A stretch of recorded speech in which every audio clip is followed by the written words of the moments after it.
આપણે પદ્મપુરાણના 29મા દિવસની કથાને આગળ વધારીએ। જેની યુવાની વીતી ગઈ છે એવી સ્ત્રીઓનો સંપર્ક રાખવો અને મનની પ્રતિકૂળતાનો સામનો કરવો આ વૃદ્ધાવસ્થાના લક્ષણ છે। યદુનો આવો જવાબ સાંભળીને મહારાજ યયાતિને ગુસ્સે થઈને તેમને પણ શાપ આપ્યો, જ્યાં તારા વંશજોને રાજ્ય મળશે નહીં, તેમાં કદી કોઈ રાજા નહીં થાય। યદુએ કહ્યું કે મહારાજ, હું નિર્દોષ છું, તમે મને શાપ કેમ આપ્યો? મારા દિન પર દયા કરીને પ્રસન્ન થાવો। યયાતિ બોલ્યા કે બેટા, મહાન દેવતા ભગવાન શ્રી વિષ્ણુ હવે તારા વંશમાં પોતાના અંશ સહિત અવતાર લેશે, તે સમયે તારું કુળ પવિત્ર અને શાપમુક્ત થઈ જશે।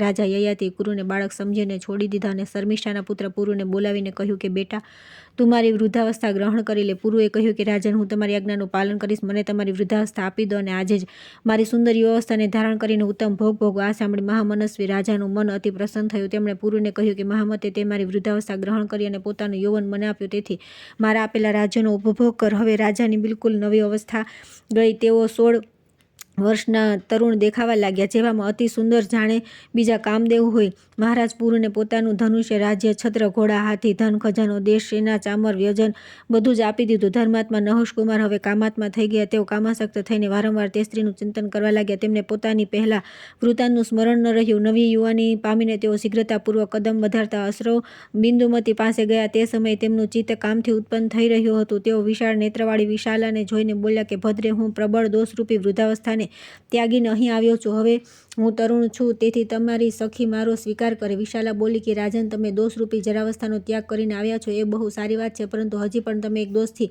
યુક્ત છો, જેથી એ તમારો સ્વીકાર કરવા ચાહતી નથી। તમારી 2 સુંદર નેત્રવાળી સ્ત્રીઓ છે, જે શર્મિષ્ઠા અને દેવ્યાની, તેવી સ્થિતિમાં તમે મારી આ સખીના વશમાં કઈ રીતે રહી શકશો? બળતા અગ્નિમાં પ્રવેશ કરવો અને પર્વતના શિખર પરથી કૂદી પડવું સારું છે, પરંતુ રૂપ અને તેજથી યુક્ત હોવા છતાં પણ આવા પતિ સાથે લગ્ન કરવા સારા નથી, જે શોકરૂપી બીજી સ્ત્રીઓ રૂપી વિષથી યુક્ત હોય। જો કે તમે ગુણોના સમુદ્ર છો, છતાં એક દોષના કારણે એ તમને પતિ બનાવવાનું પસંદ કરતી નથી। યયાતિએ કહ્યું કે શુભે, મારે દેવ્યાની અને શર્મિષ્ઠાથી કોઈ પ્રયોજન નથી। આ વાત માટે હું સત્ય ધર્મથી યુક્ત પોતાના શરીરનો સ્પર્શ કરીને હું શપથ કરું છું। અશ્રુ બિંદુમતી બોલી કે રાજન, હું તમારા રાજ્ય અને શરીરનો ઉપભોગ કરીશ। જે કાર્ય માટે હું કહું તે તમારે અવશ્ય પૂરું કરવું પડશે। આ વાતનો વિશ્વાસ અપાવવા માટે પોતાનો એક હાથ મારા હાથમાં આપો।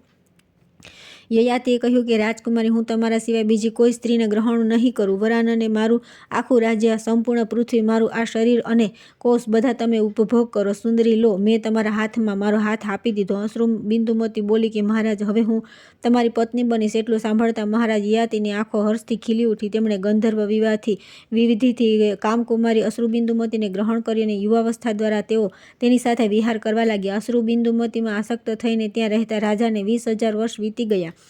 આ પ્રમાણે ઇન્દ્રને માટે કરેલા કામદેવના પ્રયોગથી તે સ્ત્રીએ મહારાજને સારી પેઠે મોહિત કરી લીધા। એક દિવસની વાત છે, કામનંદિની અશ્રુબિંદુમતીએ મોહિત થયેલા રાજા યયાતિને કહ્યું કે પ્રાણનાથ, મારા મનમાં કંઈક અભિલાષા છે, તમે મારા તે મનોરથને પૂરો કરો। પૃથ્વીપતિ, તમે યજ્ઞમાં પ્રધાન અશ્વમેઘ યજ્ઞનું અનુષ્ઠાન કરો। રાજાએ કહ્યું કે મહાભાગે એવમસ્તુ, હું તમારું પ્રિય કાર્ય કરીશ। આ પ્રમાણે કહીને મહારાજે રાજ્યભોગથી નિસ્પૃહ પોતાના પુત્ર પુરુને બોલાવ્યો। પુરુ આવ્યા, તેમણે પિતાના ચરણોમાં પ્રણામ કર્યા અને અશ્રુબિંદુમતીના યુગલ ચરણોમાં પણ મસ્તક ઝુકાવ્યું। પછી તેમણે પિતાજીને કહ્યું કે મહાપ્રાજ્ઞ, હું તમારો દાસ છું, કહો મારા માટે તમારી શી આજ્ઞા છે? હું કયું કાર્ય કરું? રાજાએ કહ્યું કે બેટા, પુણ્યાત્મા દ્વિજો, ઋત્વિજો અને ભૂમિપાલોને આમંત્રિત કરીને તમે અશ્વમેઘ યજ્ઞની તૈયારી કરો। મહાતેજસ્વી પુરુ મોટા ધાર્મિક હતા, તેમણે પિતાની આજ્ઞાનું પૂર્ણ પાલન કર્યું। ત્યાર પછી રાજા યયાતિએ કામકન્યા સાથે યજ્ઞની દીક્ષા લીધી। તેમણે અશ્વમેઘ યજ્ઞમાં બ્રાહ્મણો અને ગરીબોને અનેક પ્રકારના દાન આપ્યા। યજ્ઞ સમાપ્ત થયા પછી મહારાજે તે સુમુખીને પૂછ્યું કે બોલ, બીજું કોઈ કાર્ય છે જે તમને બહુ પ્રિય હોય તે કહો, હું તમારું કાર્ય કરું। આ સાંભળીને તેણે રાજાને કહ્યું કે મહારાજ, હું ઇન્દ્રલોકમાં, બ્રહ્મલોક, શિવલોક અને વિષ્ણુલોકના દર્શન કરવા ચાહું છું। રાજા બોલ્યા કે મહાભાગે, તમે જે પ્રસ્તાવ કર્યો છે તે આ સમય મને અસાધ્ય લાગે છે। તે તો પુણ્યદાન અને તપસ્યાથી જ સાધ્ય છે। મેં આજે સુધી કોઈ એવો મનુષ્ય નથી જોયો કે સાંભળ્યો જે પુણ્યાત્મા હોય તો પણ મૃત્યુલોકમાંથી સશરીર સ્વર્ગમાં ગયો હોય। તેથી સુંદરી, તમારું કાર્ય મારા માટે અસાધ્ય છે। પ્રિય, બીજું કોઈ કાર્ય જણાવો, તેને અવશ્ય પૂરું કરીશ। અશ્રુબિંદુમતી બોલી કે રાજન, એમાં સંદેહ નથી કે આ કાર્ય બીજા મનુષ્ય માટે સર્વથા અસાધ્ય છે, પરંતુ તમારા માટે તો સાધ્ય છે। આ હું બિલકુલ સાચું કહી રહ્યું છું।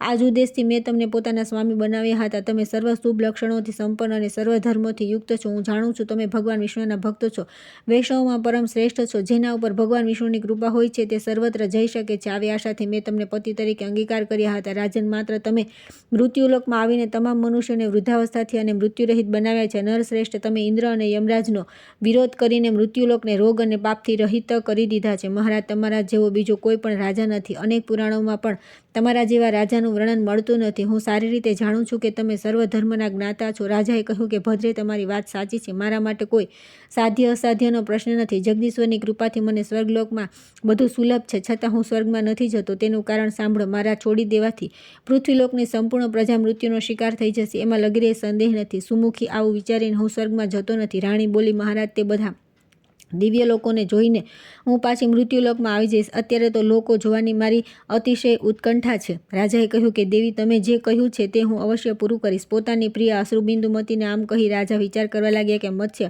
પાણી અંદર રહે છે, છતાં તે કંઈ પણ ઝાડમાં ફસાઈ જાય છે. સ્વર્ગમાં અને પૃથ્વી પર જે સ્થાવર વગેરે પ્રાણી છે તે બધા પર કાળનો પ્રભાવ છે. એક કાળ જ આ જગતના રૂપમાં ઉપલબ્ધ થાય છે. કાળથી પીડિત મનુષ્યને મંત્ર, તપ, દાન, મિત્ર અને ભાઈ બધું કોઈ બચાવી શકતા નથી. વિવાહ, જન્મ અને મૃત્યુ આ કાળના રચેલા 3 બંધન છે. જ્યાં જેવું અને જ્યારે થવાનું હોય છે તે થયા વિના રહેતું નથી. તેમાં કોઈ ફેરફાર કરી શકતું નથી. ઉપદ્રવ, અઘાત, દોષ, સર્પ અને વ્યાધિઓ આ બધા કર્મથી પ્રેરિત થઈને મનુષ્યને પ્રાપ્ત થાય છે. આયુ, કર્મ, ધન, વિદ્યા અને મૃત્યુ આ 5 વસ્તુઓ જીવ ગર્ભમાં હોય ત્યારે જ નિશ્ચિત થઈ જાય છે.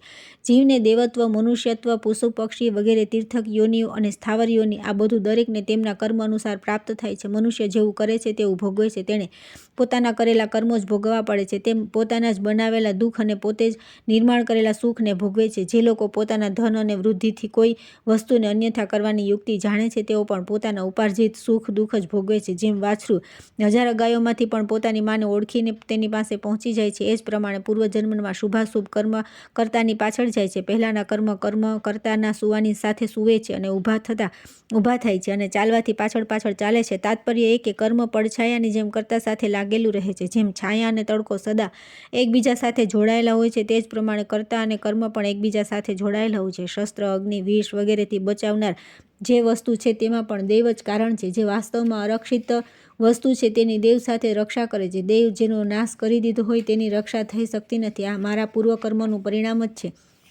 બીજું કોઈ નથી. આ સ્ત્રી દેવ રૂપે જ અહીં આવી પહોંચ્યો છે, એમાં સહેજ પણ સંદેહ નથી. મારા ઘરમાં નાટક ભજનારી મંડળી આવી હતી. તેમના સંગથી મારા શરીરમાં જરાવસ્થાએ પ્રવેશ કર્યો છે. આ બધામાં હું મારા કર્મનું પરિણામ માનું છું. આ પ્રકારની ચિંતામાં પડીને રાજા યયાતિ સર્વના દુઃખ દૂર કરનાર ભગવાન શ્રી હરિના શરણમાં ગયા. તેમને મનથી ભગવાન મધુસૂદનનું ધ્યાન અને નમસ્કાર પૂર્વક સ્તુતિ કરી તથા ગદગદ થઈને કહ્યું કે લક્ષ્મીપતિ, હું તમારા શરણમાં આવ્યો છું, તમે મારો ઉદ્ધાર કરો.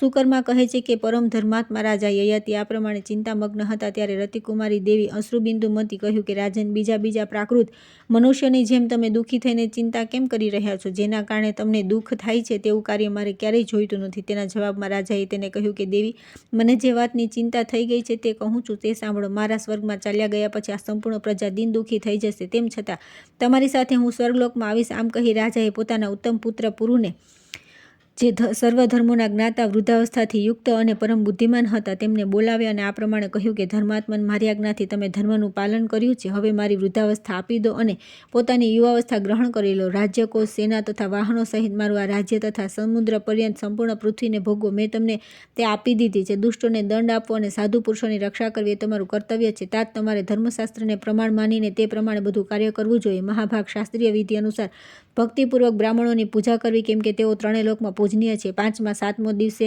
ખજાનાની નગારાની નિગરાની કરતા રહેવું.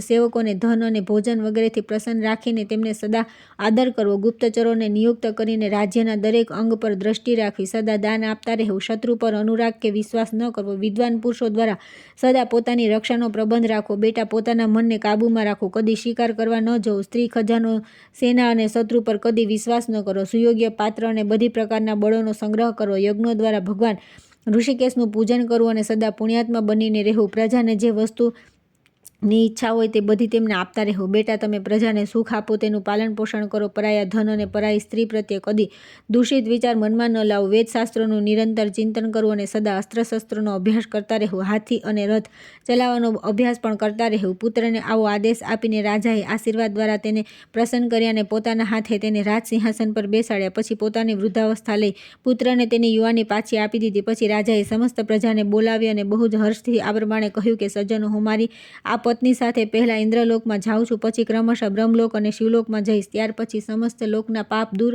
કરનારા વિષ્ણુધામને પ્રાપ્ત થઈ જઈશ, એમાં બિલકુલ સંદેહ નથી. બ્રાહ્મણ, ક્ષત્રિય, વૈશ્ય અને શૂદ્ર મારી સમસ્ત પ્રજાએ પરિવાર સાથે અહીં સુખપૂર્વક રહેવું જોઈએ. આજ મારી આજ્ઞા છે. આજથી આ મહાબાહુ પુરુ તમારા લોકનો રક્ષક છે. તેઓ ધીર સ્વભાવના છે. મેં તેમને શાસનનો અધિકાર આપીને રાજાના પદ પર પ્રતિષ્ઠિત કર્યા છે. મહારાજે આ પ્રમાણે કહ્યા પછી પ્રજાજનોએ કહ્યું કે નૃપ શ્રેષ્ઠ, સંપૂર્ણ વેદોમાં ધર્મનું શ્રવણ થાય છે. પુરાણોમાં કોઈએ સાક્ષાત ધર્મના દર્શન કર્યા નથી. માત્ર અમે લોકો જે ચંદ્રવંશમાં રાજા નહુષના ઘરે ઉત્પન્ન થયેલા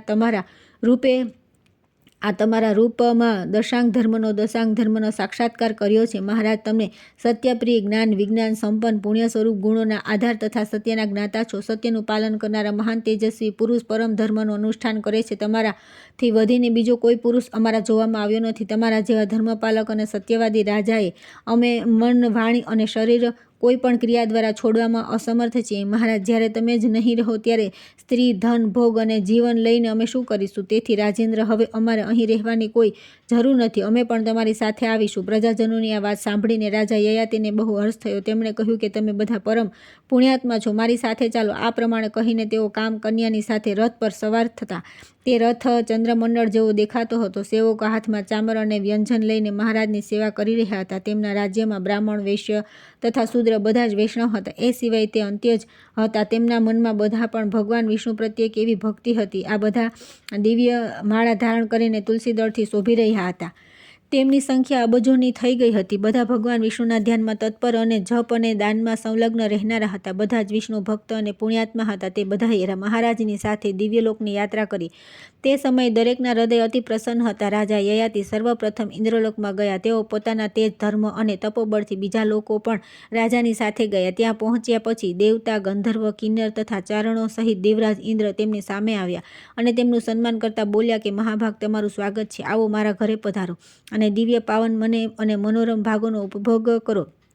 રાજાએ કહ્યું કે દેવરાજ, તમારા ચરણોમાં પ્રણામ કરીને અમે સનાતન બ્રહ્મલોકમાં જઈ રહ્યા છીએ. આ પ્રમાણે કહીને દેવતાઓના મુખેથી પોતાની સ્તુતિ સાંભળતા રહીને તેઓ બ્રહ્મલોકમાં ગયા. ત્યાં મુનિવરો સાથે મહાતેજસ્વી બ્રહ્માજીએ અર્ધ્ય વગેરે વિસ્તૃત ઉપચારો દ્વારા તેમનો આતિથ્ય સત્કાર કર્યો અને કહ્યું કે રાજન, તમે પોતાના શુભ કર્મોના ફળ સ્વરૂપ વિષ્ણુલોકમાં જાઓ. બ્રહ્માજીના આ પ્રમાણે કહ્યા બાદ તેઓ પોતાના શિવલોકમાં ગયા. ત્યાં ભગવાન શંકરે પાર્વતીજી સાથે તેમનો સ્વાગત સત્કાર કર્યો અને આ પ્રમાણે કહ્યું કે મહારાજ, તમે ભગવાન વિષ્ણુના ભક્ત છો, તેથી મારા પર પણ અતિ પ્રિય છો, કેમ કે મારામાં અને વિષ્ણુમાં કોઈ અંતર નથી. જે વિષ્ણુ છે તે જ હું છું તથા મને જ વિષ્ણુ સમજો. પુણ્યાત્મા વિષ્ણુ ભક્તો માટે પણ અહીં સ્થાન છે. તેથી મહારાજ, તમે અહીં ઈચ્છાનુસાર રહી શકો છો. ભગવાન શિવજીના આ પ્રમાણે કહ્યા બાદ વિષ્ણુના પ્રિય ભક્ત યયાતિએ મસ્તક ઝુકાવીને તેમના ચરણોમાં ભક્તિપૂર્વક પ્રણામ કર્યા અને કહ્યું કે મહાદેવ, તમે અત્યારે જે કંઈ કહ્યું છે તે સત્ય છે. તમારા બંનેમાં કોઈ અંતર નથી. એક જ પરમાત્મા સ્વરૂપની બ્રહ્મા, વિષ્ણુ અને શિવ 3 રૂપોમાં અભિવ્યક્તિ થઈ છે. તેમ છતાં મારી વિષ્ણુલોકમાં જવાની ઈચ્છા છે, તેથી તમારા ચરણોમાં પ્રણામ કરું છું. ભગવાન શિવે કહ્યું કે મહારાજ, એવમસ્તુ, એમ તમે વિષ્ણુલોકમાં જાઓ. તેમની આજ્ઞા લઈને રાજાએ કલ્યાણમયી ભગવતી ઉમાને નમસ્કાર કર્યા અને તે પરમ પાવન વિષ્ણુ ભક્તોની સાથે તેઓ વિષ્ણુના ધામમાં ચાલ્યા ગયા. ઋષિ અને દેવતાઓ બધી બાજુ ઊભા રહીને તેમની સ્તુતિ કરી રહ્યા હતા. ગંધર્વ, કિન્નર, સિદ્ધ, પુણ્યાત્મા, ચારણ, સાધ્ય, વિદ્યાધર, 49 મરુદગણ, 8 વસુ, 11 રુદ્ર, 12 આદિત્ય, લોકપાલ તથા સમસ્ત ત્રિલોકી ચારે બાજુ તેમના ગુણગાન કરી રહી હતી. મહારાજ યયાતિ રોગ શોકથી રહિત અનુપમ વિષ્ણુલોકના દર્શન કર્યા. દરેક પ્રકારની શોભાથી સંપન્ન સોનાના વિમાનો તે લોકની સુંદરતા વધારી રહ્યા હતા. તે મોક્ષનું ઉત્તમ ધામ વૈષ્ણવોથી શોભી રહ્યું હતું. દેવતાઓની ત્યાં મોટી ભીડ હતી. નહુષનંદન યયાતિ સર્વથી અનુપમ તે દિવ્યધામમાં પ્રવેશ કરીને ભગવાન નારાયણના દર્શન કર્યા. ભગવાનની ઉપર ચંદરવા બાંધેલા હતા. તેઓ બધી પ્રકારના આભૂષણો અને પીળા વસ્ત્રોથી સુશોભિત હતા. તેમના વક્ષસ્થળમાં શ્રીવત્સનું ચિહ્ન શોભી રહ્યું હતું. સર્વના મહાન આશ્રય ભગવાન જગન્નાથ લક્ષ્મીની સાથે ગરુડ પર વિરાજમાન હતા. તે જ પરમાત્મા પરમેશ્વર છે. સંપૂર્ણ દેવતાઓની ગતિ છે. પરમાનંદ કૈવલ્યથી સુશોભિત છે. મોટા મોટા લોકો, પુણ્યાત્મા, વૈષ્ણવ, દેવતા તથા ગંધર્વ તેમની સેવામાં રહે છે. રાજા યયાતિએ પોતાની પત્ની સહિત નિકટ જઈને ગંધર્વો દ્વારા સેવિત દેવોના વૃંદોની મધ્યમાં સ્થિત દુઃખ ક્લેશ પ્રભુ નારાયણને નમસ્કાર કર્યા તથા તેમની સાથે જે અનન્ય વૈષ્ણવો પધાર્યા હતા તેમને પણ ભક્તિપૂર્વક ભગવાનના બંને ચરણોમાં મસ્તક ઝુકાવે. પરમ તેજસ્વી રાજાને પ્રણામ કરતા જોઈ ભગવાને ઋષિકેશે કહ્યું કે મહારાજ, હું તમારા પર બહુ સંતુષ્ટ છું. તમે મારા ભક્ત છો, તેથી તમારા મનમાં કોઈ દુર્લભ મનોરથ હોય તો તેના માટે વરદાન માગો, હું તેને અવશ્ય પૂર્ણ કરીશ. રાજા બોલ્યા કે મધુસૂદન જગતપતિ દેવેશ્વર, જો તમે મારા પર સંતુષ્ટ હો તો સદાના માટે મને પોતાનો દાસ બનાવી લો. ભગવાન વિષ્ણુએ કહ્યું કે મહાભાગ એવું જ થશે. તમે મારા ભક્ત છો એમાં જરા પણ સંદેહ નથી. રાજન, તમે પોતાની પત્ની સાથે સદા મારા લોકમાં નિવાસ કરો. ભગવાનની આવી આજ્ઞા મળતા તેમની કૃપાથી મહારાજ યયાતિ પરમ પ્રકાશમાન વિષ્ણુલોકમાં નિવાસ કરવા લાગ્યા. સુકર્મા કહે છે કે પીપલજી, આ સંપૂર્ણ પાપનાશક ચરિત્ર મેં તમને કહી સંભળાવી દીધું. સંસારમાં રાજા યયાતિનું દિવ્ય અને શુભ ચરિત્ર પરમ કલ્યાણદાયક તથા પિતૃભક્ત પુત્રનો ઉદ્ધાર કરનારું છે. પિતાની સેવાના પ્રભાવથી પુરુષને રાજ્ય પ્રાપ્ત થયું. પિતા માતા સમાન અભિષ્ટ ફળ આપનાર બીજું કોઈ નથી. જે પુત્ર માતાના બોલાવાથી હર્ષપૂર્વક તેમની પાસે જાય છે તેને ગંગા સ્નાનનું ફળ મળે છે. જે માતા અને પિતાના ચરણ પખાડે છે તે મહાયશસ્વી પુત્ર તે બંનેની કૃપાથી સમસ્ત તીર્થોના સેવનનું ફળ ભોગવે છે. તેમના શરીરને દબાવીને વ્યથા દૂર કરવાથી અશ્વમેઘ યજ્ઞનું ફળ મળે છે. જે ભોજન અને વસ્ત્રને આપીને માતા પિતાનું પાલન કરે છે તેને ભૂમિદાનના પુણ્યનું ફળ મળે છે. ગંગા અને માતામાં સર્વ તીર્થોનો વાસ છે. જેમ જગતમાં સમુદ્રને પરમ પુણ્યમય અને પ્રતિષ્ઠિત માનવામાં આવ્યો છે તે જ પ્રમાણે આ સંસારમાં પિતા માતાનું પણ મહત્વપૂર્ણ સ્થાન છે એવું પૌરાણિક વિદ્વાનોનું કથન છે. જે પુત્ર માતા પિતાને કટુ વચન સંભળાવે છે અને દબાવે છે તે અત્યંત ઘોર નરકમાં પડે છે અને ભારે યાતના ભોગવે છે. જે દુર્બુદ્ધિ અને પાપાચારી પુરુષ પિતાની નિંદા કરે છે તેના તે પાપનું પ્રાયશ્ચિત પ્રાચીન વિદ્વાનોને પણ કદી દ્રષ્ટિગોચર થયું નથી. વિપ્રવર, આ બધું વિચારીને દરરોજ માતા પિતાની ભક્તિપૂર્વક પૂજા કરું છું અને ચરણ સેવા કરું છું. મારા પિતા મને જે આજ્ઞા આપે છે હું મારી શક્તિ અનુસાર વિના વિચારીએ પૂર્ણ કરું છું. આનાથી મને સદગતિ પ્રાપ્ત કરાવનાર ઉત્તમ જ્ઞાન પ્રાપ્ત થયું છે. પિતા માતાની કૃપાથી સંસારમાં ત્રણેય કાળનું જ્ઞાન સુલભ થઈ જાય છે. પૃથ્વી પર રહેનાર જે મનુષ્ય માતા પિતાની ભક્તિ કરે છે તેમને આ જ્ઞાન પ્રાપ્ત થાય છે. હું અહીં રહીને સ્વર્ગલોક સુધીની વાત જાણું છું. વિદ્યાધર શ્રેષ્ઠ, તમે પણ જાઓ અને માતા પિતાની આરાધના કરો. મને આ બધું જ્ઞાન માતા પિતાની કૃપાથી જ મળ્યું છે. ભગવાન વિષ્ણુ કહે છે કે રાજન, વિપ્રવર સુકર્માના મુખેથી આ ઉપદેશ સાંભળીને પીપલને પોતાના કરતૂત પર બહુ લજાનો અહેસાસ થયો અને દ્વિજશ્રેષ્ઠ સુકર્માને પ્રણામ કરીને સ્વર્ગમાં ચાલ્યા ગયા. ત્યાર પછી ધર્માત્મા સુકર્મા માતા પિતાની સેવામાં પરોવાઈ ગયા. મહામતે પિતૃતીર્થ સાથે સંબંધિત આ બધી વાતો મેં તમને કહી દીધી. કહો હવે બીજા કયા વિષયનું વર્ણન કરું. ત્યાર પછી આવે છે ગુરુતીર્થના પ્રસંગમાં મહર્ષિ ચ્યવનની કથા. કુંજલ પક્ષીનું પોતાના પુત્ર ઉજ્જવળને જ્ઞાન, વ્રત અને સ્તોત્રનો ઉપદેશ. વેને કહ્યું કે ભગવાન દેવ દેવેશ્વર, તમે મારા પર કૃપા કરીને ભાર્યા તીર્થ, પરમ ઉત્તમ પિતૃતીર્થ તથા પરમ પુણ્યદાયક માતૃતીર્થ વર્ણન કર્યું.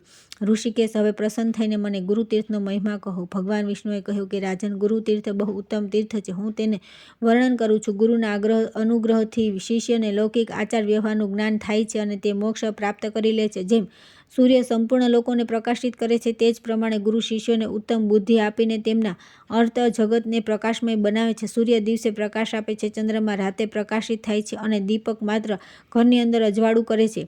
પરંતુ ગુરુ પોતાના શિષ્ય હૃદયમાં સદા પ્રકાશ પાથરતા રહે છે. તેઓ શિષ્યના અજ્ઞાનમય અંધકારનો નાશ કરે છે. તેથી શિષ્યોના માટે ગુરુ જ સર્વથી ઉત્તમ તીર્થ છે. આ સમજીને શિષ્ય માટે ઉચિત છે કે બધી રીતે ગુરુને પ્રસન્ન રાખે. ગુરુને પુણ્યમય જાણીને મન, વાણી અને શરીર ત્રણેયની ક્રિયા દ્વારા તેમની આરાધના કરતા રહે. નૃપશ્રેષ્ઠ ભાર્ગવ વંશમાં ઉત્પન્ન મહર્ષિ ચ્યવન એક મુનિ હતા. એક દિવસ તેમના મનમાં એવો વિચાર આવ્યો કે હું આ પૃથ્વી પર જ્ઞાનથી સંપન્ન ક્યારે થઈશ. આ પ્રમાણે વિચાર કરતાં તેમના મનમાં એ વાત આવી કે હું તીર્થયાત્રાએ જાઉં, કેમ કે તીર્થયાત્રાથી અભિષ્ટ ફળ પ્રાપ્ત થાય છે. એવો નિશ્ચય કરીને તેઓ પિતા વગેરેને તથા પત્ની, પુત્ર અને ધનને પણ ઘરે જ મૂકીને તીર્થયાત્રા માટે પૃથ્વી પર વિચરવા લાગ્યા. મુનીશ્વર ચ્યવને નર્મદા, સરસ્વતી અને ગોદાવરી વગેરે સમસ્ત નદીઓ અને સમુદ્રના કિનારાઓથી યાત્રા કરી અન્ય ક્ષેત્રો, સંપૂર્ણ તીર્થો તથા પુણ્યમય દેવતાઓના સ્થાનોમાં ભ્રમણ કર્યું. આ પ્રમાણે યાત્રા કરતા રહીને તેઓ એક ઓમકારેશ્વર તીર્થમાં આવ્યા અને એક વડની શીતળ છાયામાં બેસીને સુખપૂર્વક વિશ્રામ કરવા લાગ્યા. તે વૃક્ષની છાયા ઠંડી અને થાકને દૂર કરનારી હતી. મુનિશ્રેષ્ઠ ચ્યવન ત્યાં સૂઈ ગયા. સૂતા સૂતા તેમના કાને પક્ષીઓના મનોહર શબ્દો સંભળાયા. જ્ઞાન વિજ્ઞાનથી યુક્ત હતા.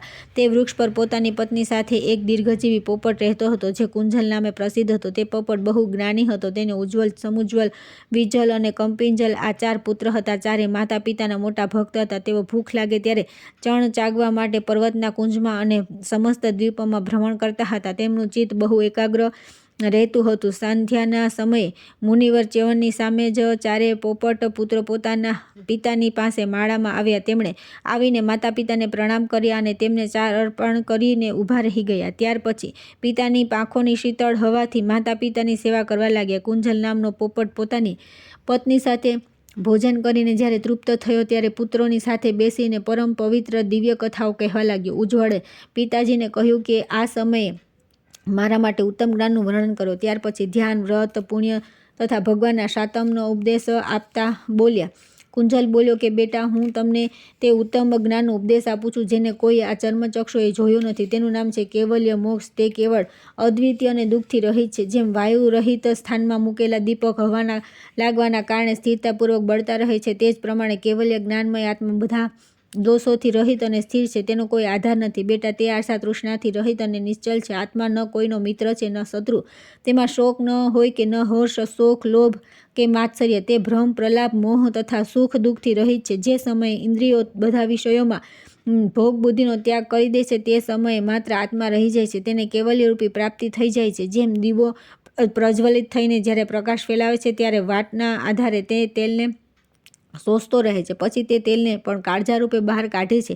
મહામતે દીવો સ્વયં તેલને ખેંચે છે અને પોતાના તેજથી નિર્મળ રહે છે. એ જ પ્રમાણે શરીરરૂપી વાટમાં સ્થિત થયેલો આત્મા કર્મરૂપી તેલનું શોષણ કરતો રહે છે. તે વિષયોનું કાળઝાળ બનાવીને પ્રત્યક્ષ દેખાડી દે છે અને જપ દ્વારા નિર્મળ થઈને સ્વયં પ્રકાશ થાય છે. તેનામાં ક્રોધ વગેરે દોષોનો અભાવ છે. ક્લેશ નામનો વાયુ તેમનો સ્પર્શ કરતો નથી. તે નિસ્પૃહ અને નિશ્ચળ થઈને સ્વયં પોતાના તેજથી પ્રકાશિત રહે છે. પોતાના સ્થાન પર સ્થિત રહીને પોતાના તેજથી સંપૂર્ણ ત્રિલોકીને જોયા કરે છે. તે આત્મા કેવળ જ્ઞાન સ્વરૂપ છે.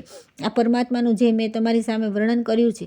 હવે હું ચક્રધારી ભગવાન વિષ્ણુના ધ્યાનનું વર્ણન શરૂ કરું છું.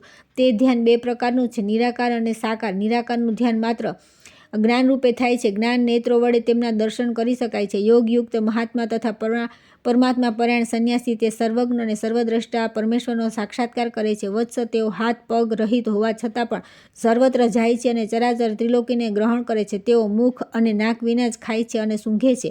કાન વિના જ બધું સાંભળે છે. તેઓ સૌના સાક્ષી અને જગતના સ્વામી છે.